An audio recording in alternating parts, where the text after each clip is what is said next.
Mesdames, Mesdemoiselles, Messieurs, j'ai l'honneur de vous présenter le seul, le grand, l'unique Louis Figuier, représenté ici,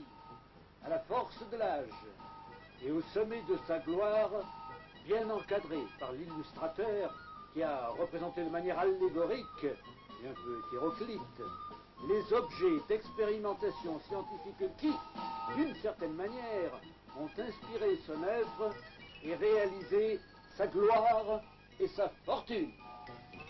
Louis Figuier est né le 16 février 1819 à 8 heures du soir, comme en témoigne l'acte de naissance conservé aux archives départementales de l'Hérault. La famille Figuier, originaire de Sommières, avait établi une pharmacie à Montpellier dès 1792, au carrefour de la rue de la Loge et de la rue des Trésoriers de France.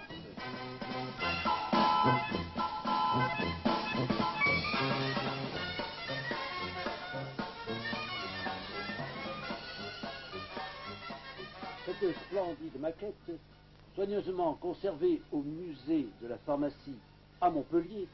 musée que je vous recommande vivement de visiter, représente la pharmacie Figuier telle qu'a pu la connaître Louis,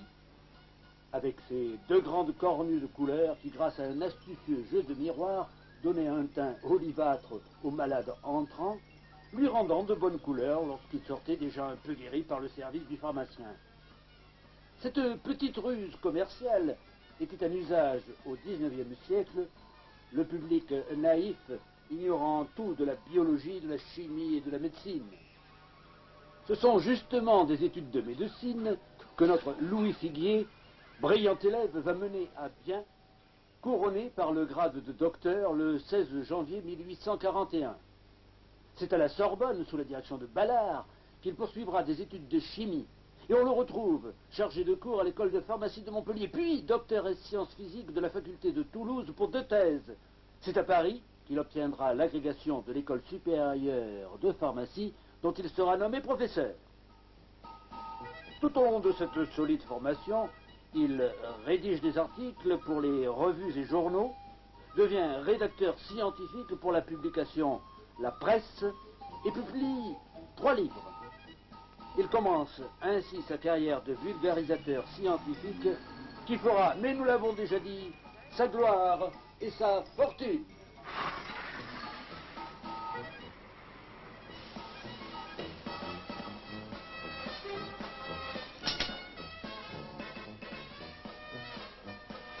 En ce début d'automne ensoleillé, dans ce monument culturel high-tech que l'architecte anglais Norman Foster a construit pour la ville de Nîmes,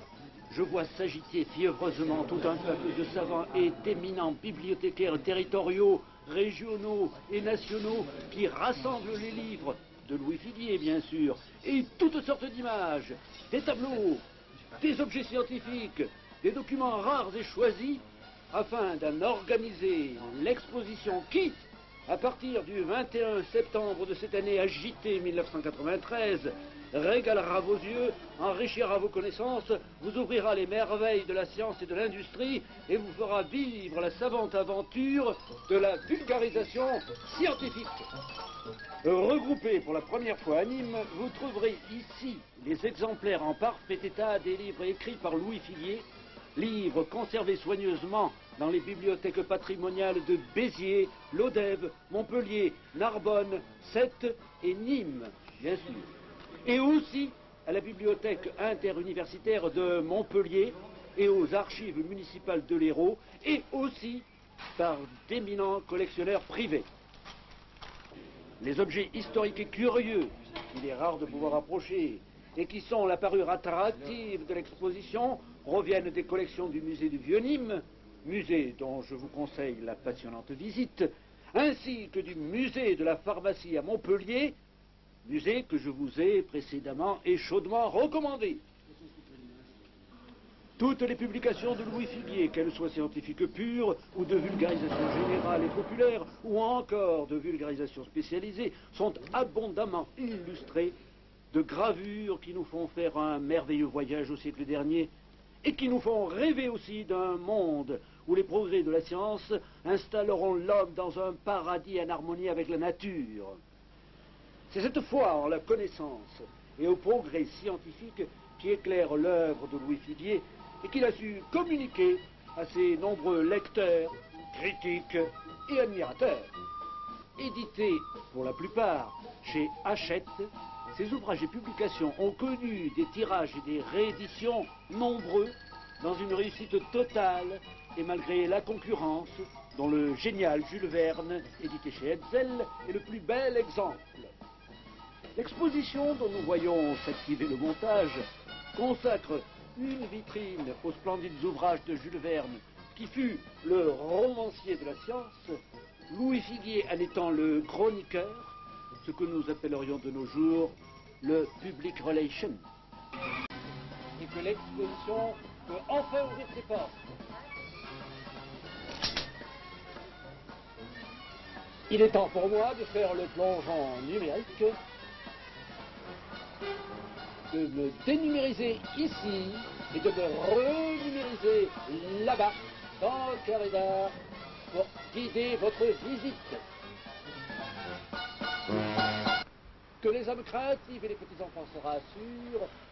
la téléportation est indolore et habituelle au spectacle télévisé.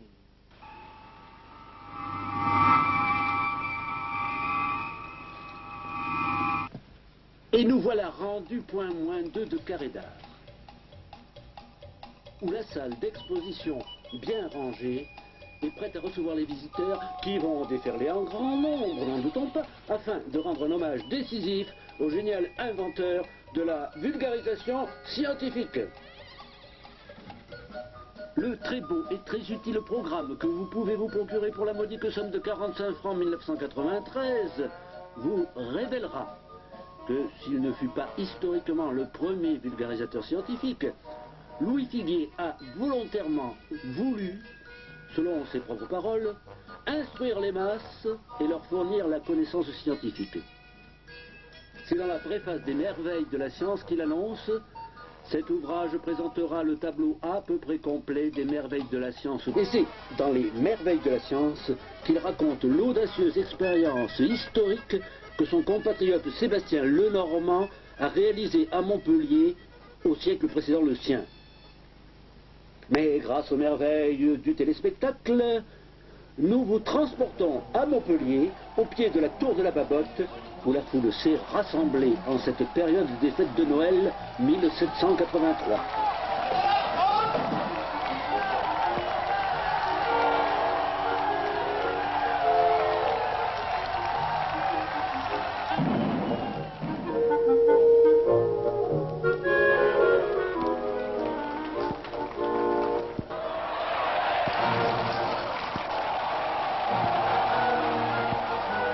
Le courageux Sébastien Lenormand venait d'expérimenter sur lui-même ce qu'il baptisait